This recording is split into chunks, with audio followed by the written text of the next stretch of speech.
अस्सलाम वालेकुम। Jahanzeb Abbasi express digital के साथ आपकी खिदमत में हाजिर है। सुप्रीम कोर्ट के 3 रुकनी रेगुलर बेंच ने आज आदिल बाज़ई को डी-सीट करने का इलेक्शन कमीशन का फ़ैसला कलअदम करार दिया है।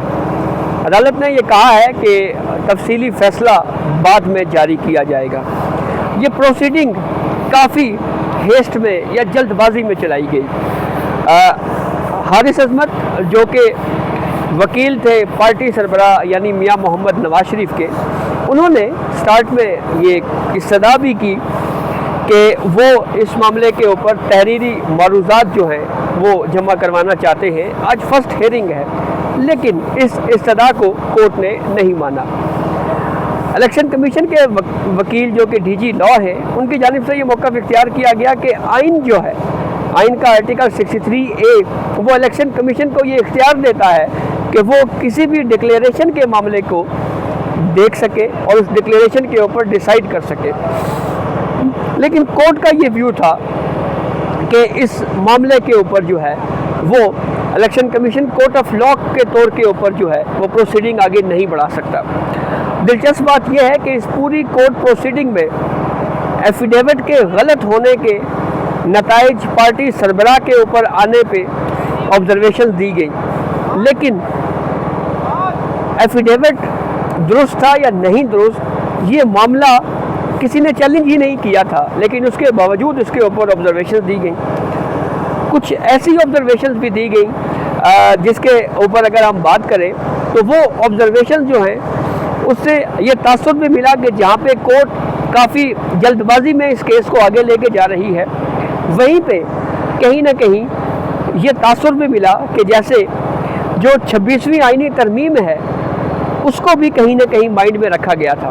बिलखसूस जस्टिस मंसूर अली शाह साहब की कुछ ऑब्जर्वेशन जिसमें उन्होंने ये बात कही कि कहीं तो इंडिपेंडेंस रहने दें, कहीं तो आज़ादी रहने दें, और फिर उनकी तरफ से ये भी कहा कि आप यानी इलेक्शन कमीशन सिविल कोर्ट को नहीं मान रहा, मजिस्ट्रेट को नहीं मान रहा, और क्या इलेक्शन कमीशन सबसे ऊपर है।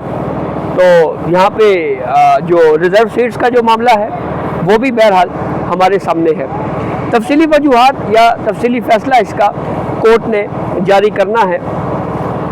एक बहुत अहम पहलू भी कोर्ट के सामने आया और वो ये था कि 20 फरवरी का एक एफिडेविट आदिल बाज़ई ने जमा करवाया था और उसमें उन्होंने पार्टी वाबस्तगी जो है वो सुन्नी इत्तेहाद कौंसिल जाहिर की थी।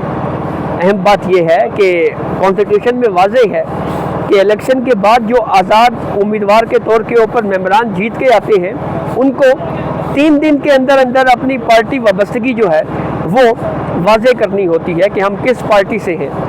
लेकिन 20 फरवरी का ये नोटिफिकेशन आया, इस पर 1-2 ऑब्जर्वेशन जस्टिस मंसूर अली शाह साहब ने दी भी। उन्होंने कहा कि ये जो